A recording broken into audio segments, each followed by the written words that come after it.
നമസ്തേ. 2/1/2025 വ്യാഴാഴ്ചത്തെ നക്ഷത്ര ഫലങ്ങളാണ് നമ്മൾ നോക്കുന്നത്. അന്ന് ശാർദ്ധം തിരുവോണ നക്ഷത്രത്തിനാണ്. അതേപോലെ തന്നെ പിറന്നാളും തിരുവോണ നക്ഷത്രത്തിന് തന്നെ ആണ്. എൻ്റെ നക്ഷത്ര ഫലങ്ങൾ ലഭിക്കണമെന്ന് ആഗ്രഹിക്കുന്നവർ ഇത് ഷെയർ ചെയ്യുകയും കമൻറ്റ് ചെയ്യുകയും ചെയ്യുക. കൂടാതെ ഞാൻ ഈ 2025 സമ്പൂർണ്ണ നക്ഷത്രഫലം ഇട്ടിട്ടുണ്ട്. നിങ്ങൾക്ക് യൂട്യൂബ് നോക്കിയാൽ അത് കിട്ടും. ഈ ഫോൺ നമ്പർ ഉപയോഗിച്ചുകൊണ്ട് യൂട്യൂബ് സെർച്ച് ചെയ്യാൻ കഴിയും. ഫോൺ നമ്പർ അടിച്ചു കഴിഞ്ഞാൽ നമുക്ക് യൂട്യൂബ് കിട്ടും. അതേപോലെ മാസഫലവും മകരമാസത്തെ ഫലവും ഞാൻ പോസ്റ്റ് ചെയ്തിട്ടുണ്ട്. അത് നിങ്ങൾക്ക് കാണാം, യൂട്യൂബിലുണ്ട്. ഇനി വ്യക്തിപരമായ ഫലങ്ങൾ അറിയണമെന്നുള്ളവർ നിങ്ങളുടെ ഡീറ്റെയിൽസ് എൻ്റെ വാട്സാപ്പിൽ മെസ്സേജ് ചെയ്യുക. ഈ കാണുന്ന നമ്പർ എൻ്റെ വാട്സാപ്പ് നമ്പർ തന്നെ ആണ്. ഇനി നമുക്ക് 2/1/2025 നക്ഷത്രഫലത്തിലേക്ക് വരാം. മേടം, കർക്കിടകം, മകരം രാശിക്കാർക്ക് ഗുണകരവും, വൃശ്ചികം രാശിക്ക് മധ്യമവും ഗുണദോഷ സമ്മിശ്രവും, കന്നി, തുലാം, കുംഭം രാശിക്ക് ദോഷവും, ഇടവം, മിഥുനം, ചിങ്ങം, ധനു, മീനം രാശിക്കാർക്ക് കഠിന ദോഷവും ആണ്. ഇത് ഈ പറയുന്ന ആദ്യം ജാതകഫലമല്ല എന്ന് മനസ്സിലാക്കുക. അതുകൊണ്ടാണ് പരിഹാരം പറയാത്തത്. പരിഹാര കർമ്മങ്ങൾ ചെയ്യണമെന്നുള്ളവർ അവരുടെ ജാതകം പരിശോധിപ്പിച്ച് തന്നെ പരിഹാര കർമ്മങ്ങൾ ചെയ്യുക. എങ്കിലാണ് കൃത്യമായ പരിഹാരം ഏതാണെന്ന് നിർദ്ദേശിക്കാൻ കഴിയുള്ളൂ.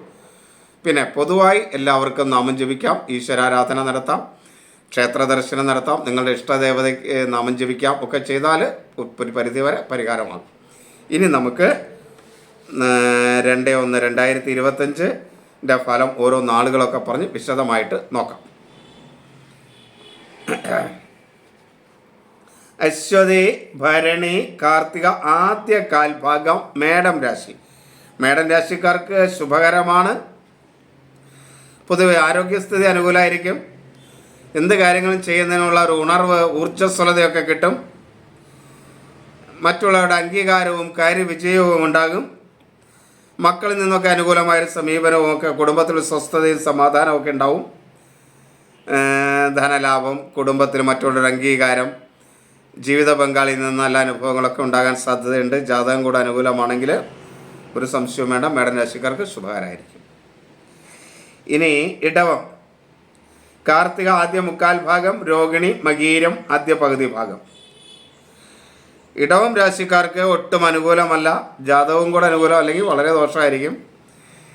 കുടുംബത്തിലുള്ളവരുമായിട്ടുള്ള അഭിപ്രായ വ്യത്യാസങ്ങൾ മൂലം മനസ്വസ്ഥ ഒട്ടുണ്ടാവില്ല. മക്കളായിട്ടും ഭാര്യയായിട്ടും ഒക്കെ ആയിട്ട് ഒരു അസ്വസ്ഥമാർന്ന അന്തരീക്ഷമായിരിക്കും. ആരോഗ്യം എപ്പോഴും ഒരു ക്ഷീണം അനുഭവപ്പെടും ശരീരത്തിന്. തൊഴിൽ രംഗത്തൊക്കെ ആണെങ്കിലും ചെയ്യേണ്ട തൊഴിൽ വേണ്ട രീതിയിൽ ചെയ്ത് പൂർത്തിയാക്കാൻ കഴിയാത്തൊരവസ്ഥയുണ്ടാവും. ശത്രുക്കളിൽ നിന്ന് ഒരു ഭയം മനസ്സിൽ ഉടലെടുക്കും. മക്കളുമായും ഒക്കെ അഭിപ്രായ വ്യത്യാസങ്ങളുണ്ടാവും. തൊഴിൽ രംഗത്തൊക്കെ തടസ്സതയുണ്ടാവും. ഇങ്ങനെ പൊതുവേ പറഞ്ഞാൽ ഇടവം രാശിക്കാർക്ക് ഒട്ടും അനുകൂലമല്ലാത്ത സമയം ആയിരിക്കും. ഇനി മിഥുനം, മകീരം അവസാന പകുതി ഭാഗം, തിരുവാതിര, പുണർദം ആദ്യ മുക്കാൽ ഭാഗം. മിഥുനം രാശിക്കാർക്കും കഠിന ദോഷം തന്നെയാണ്. ഒരു കാര്യത്തിന് പോയാലും അത് നടക്കാതെ വരിക, വേണ്ട രീതിയിൽ നടക്കാതെ വരിക, അതൊരു പ്രധാന വിഷയം. പിന്നെ സുഹൃത്തുക്കളിൽ നിന്ന് അനുകൂലമായ സമീപനം ഉണ്ടാകാതെ വരിക, കൂടെ നിൽക്കുന്നവർ നമ്മുടെ കാര്യങ്ങൾക്ക് തടസ്സം നിൽക്കുക, ആരോഗ്യം അനുകൂലമല്ലാതിരിക്കുക, യാത്രകളൊക്കെ ചെയ്യേണ്ടി വന്നാൽ അത് പ്രയാസമാകുക, അത് ഒട്ടും ആവശ്യത്തിന് കാര്യം നടക്കാതെ വരിക, യാത്ര വിഫലമാകുക, തൊഴിൽ രംഗത്ത് തടസ്സങ്ങൾ ഉണ്ടാവുക, മറ്റുള്ളവരെ ചതി ഉണ്ടാവുക തുടങ്ങിയ കാര്യങ്ങളൊക്കെ ശ്രദ്ധിച്ച് മിഥുന രാശിക്കാർ മുന്നോട്ട് പോകണം. ഒട്ടും അനുകൂലമല്ലാത്ത സമയം.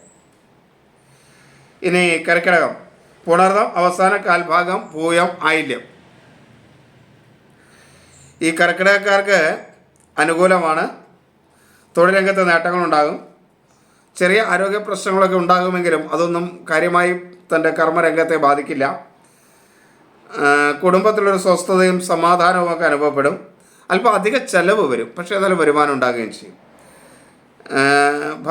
ഭാര്യയും പുത്രനുമൊക്കെ ആയിട്ട് ഒരു സ്വസ്ഥത ഉണ്ടാകും. പക്ഷെ മറ്റുള്ളവരിൽ നിന്ന് അല്പം അപമാനമൊക്കെ ഉണ്ടാകാനുള്ള സാധ്യതയുണ്ട്. അത് വളരെയധികം ശ്രദ്ധിക്കണം. എങ്കിലും കർക്കിടകക്കാർക്ക് പൊതുവെ ശുഭകരമാണ്. ചിങ്ങം, മകം, പൂരം, ഉത്രം, ആദ്യ കാൽഭാഗം. ചിങ്ങൻ രാശിക്കാർക്ക് ഒട്ടും അനുകൂലമല്ല. കുടുംബത്തിലുള്ളവരുമായിട്ട് അഭിപ്രായ വ്യത്യാസവും കലവും മനസ്വസ്ഥത കുറവും ശരീരത്തിന് ഒരു കെൽപ്പില്ലായ്ക ഒക്കെ ഉണ്ടാകുന്നൊരു സമയമാണ്. മാതൃപിതൃസ്ഥാനീയരായിട്ട് കലഹം ഉണ്ടാകും. തൊഴിൽ രംഗത്ത് തടസ്സമുണ്ടാകും. വേണ്ട രീതിയിൽ മറ്റുള്ളവരുടെ മനസ്സിനിണങ്ങുന്ന രീതിയിൽ നമ്മുടെ തൊഴിൽ നമുക്ക് പൂർത്തീകരിച്ച് കൊടുക്കാൻ കഴിയാത്ത അവസ്ഥയുണ്ടാവും. അതുകൊണ്ടൊക്കെ തന്നെ അപകീർത്തിയും ഒക്കെ ഉണ്ടാകാൻ സാധ്യതയുണ്ട്.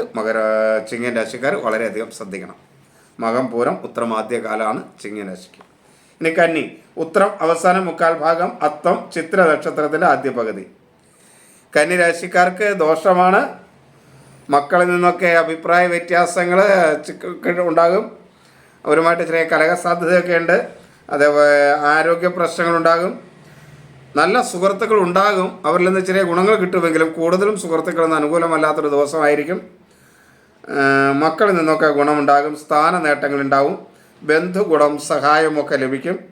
കാര്യങ്ങളൊക്കെ വിജയിക്കാനും കാര്യങ്ങളൊക്കെ ഒരു വിജയത്തിലെത്തിക്കാനുമൊക്കെ കഴിയും. എങ്കിലും അതിനു മുമ്പ് വളരെയധികം തടസ്സങ്ങൾ അനുഭവപ്പെടും. എന്ന് പറഞ്ഞാൽ കന്നി രാശിക്ക് പൊതുവെ അനുകൂലമായ ഒരു സമയമല്ല, ദോഷമാണ്. ചെറിയ ഗുണങ്ങളൊക്കെ ഉണ്ടാവുന്ന അർത്ഥം. ഇനി തുലാം രാശിക്കും ദോഷമാണ്. ചിത്ര അവസാന പകുതി ഭാഗം, ചോതി വിശാഖം ആദ്യ മുക്കാൽ ഭാഗം. മനസ്സിനൊരു സ്വസ്ഥത കുറവുണ്ടാകുക, ക്ഷീണമുണ്ടാകുക, ഒരു കാര്യം ചെയ്യാൻ തോന്നാതിരിക്കുക, അലസത പിടിവിടുക, എന്തെങ്കിലുമൊക്കെ ചെയ്യാനായിട്ട് തയ്യാറായാൽ പോലും അത് പകുതിയിൽ വെച്ച് വേണ്ടാന്ന് വയ്ക്കുക, ഇങ്ങനെയുള്ള കാര്യങ്ങളൊക്കെ ഉണ്ടാവും. അപവാദവും ശത്രുദുരിതവും ഒരുതരം ഭയവും ഒക്കെ ഉണ്ടാകാൻ സാധ്യതയുണ്ട്. തുലാം രാശിക്കാർക്ക് അനുകൂലമല്ലാത്ത സമയമാണ്. ഇനി വൃശ്ചികം, വിശാഖം അവസാന കാൽഭാഗം, അനിഴം തൃക്കേട്ട. വൃശ്ചിക രാശിക്കാർക്ക് ഗുണദോഷ സമ്മിശ്രമാണ്. യാത്രകളൊന്നും അത്ര അനുകൂലമായിരിക്കില്ല. ആയാൽ തന്നെ അതിന് തടസ്സങ്ങളും പ്രയാസങ്ങളൊക്കെ ഉണ്ടായി മനസ്സ് വിഷമിച്ചിട്ടേ നടക്കുകയുള്ളൂ. ചെറിയ ആരോഗ്യ പ്രശ്നങ്ങളൊക്കെ ഉണ്ടാകും, എങ്കിലും ദോഷമൊന്നും വരില്ല. കുടുംബത്തിൽ കുറച്ച് കലഹങ്ങളും അസ്വസ്ഥതയൊക്കെ ഉണ്ടാകുമെങ്കിലും പൊതുവെ ഒരു സമാധാനപരമായ അന്തരീക്ഷമൊക്കെ കുടുംബത്തിൽ കിട്ടും. ഭാര്യ ഭർത്തർ കലഹമൊക്കെ ചെറിയ തോതിലങ്ങൾ ഉണ്ടായിട്ട് അതങ്ങോട്ട് തീരും. മക്കൾ മൂലം ഒരു സന്തോഷമൊക്കെ ഉണ്ടാവും. തൊഴിൽ രംഗത്ത് ചെറിയ അഭിപ്രായ വ്യത്യാസങ്ങളും കാര്യങ്ങളൊക്കെ ഉണ്ടാകുമെങ്കിലും കാര്യങ്ങൾ പൊതുവെ നടന്നു കിട്ടുകയും ചെയ്യും. അങ്ങനെ ഒരു ഗുണദോഷ സമ്മിശ്രമായിരിക്കും വൃശ്ചികക്കാർക്ക്. ഇനി ധനുരാശിയാണ്. ധനുരാശിക്കൊട്ടും അനുകൂലമല്ല. മൂലം, പൂരാടം, ഉത്രാടം ആദ്യ കാൽഭാഗമാണ് ധനുരാശി.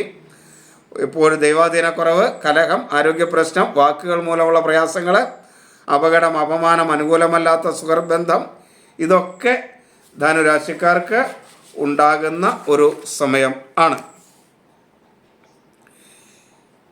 എങ്കിലും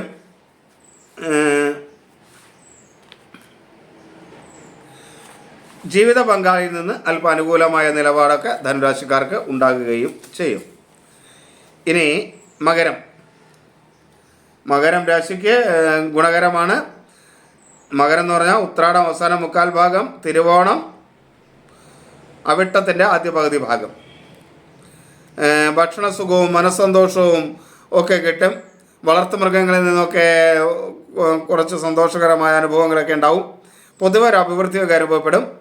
ധനപരമായ നേട്ടം ഉണ്ടാകും. പുത്രസുഖം, പ്രഭാവം, സ്ഥാനനേട്ടം, രോഗമുക്തിയൊക്കെ ഉണ്ടാകുന്ന സമയമാണ്. പൊതുവെ മകരം രാശിക്കാർക്ക് ഈ ദിവസം അനുകൂലമായിരിക്കും.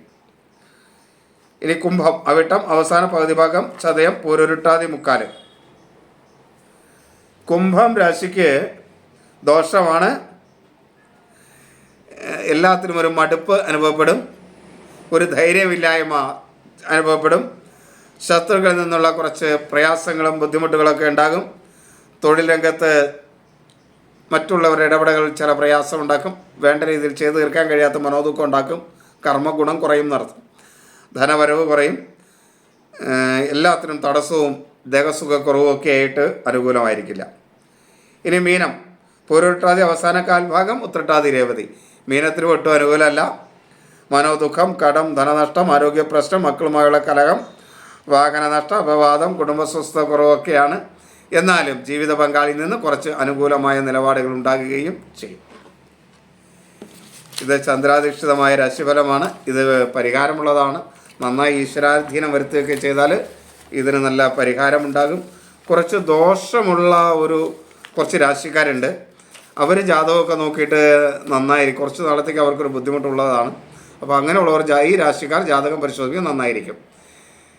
7 കുജനും 12 രവിയും സഞ്ചരിക്കുന്ന മകരക്കൂറുകാർ, 6 ശുക്രനും ജന്മത്തിൽ കേതുവും സഞ്ചരിക്കുന്ന കന്നിക്കൂറുകാർ, 3 വ്യാഴം സഞ്ചരിക്കുന്ന മീനക്കൂറുകാർ, ജന്മത്തിൽ ശനി സഞ്ചരിക്കുന്ന കുംഭക്കൂറ്, കുംഭം, മീനം, കന്നി, മകരക്കൂറുകാർ അവരുടെ ജാതകമൊക്കെ പരിശോധിപ്പിച്ച് പരിഹാരം ചെയ്യുന്നത് നന്നായിരിക്കും. കാരണം ഇവർക്ക് ചില ആരോഗ്യ പ്രശ്നങ്ങളും കാര്യങ്ങളൊക്കെ ഉണ്ടാകാൻ സാധ്യതയുള്ളതുകൊണ്ട് ശ്രദ്ധിക്കുക. എല്ലാവരും ഈശ്വരൻ അനുഗ്രഹിക്കട്ടെ എന്ന് പ്രാർത്ഥിക്കുന്നു. എല്ലാവർക്കും നമസ്തേ. അമ്മേ.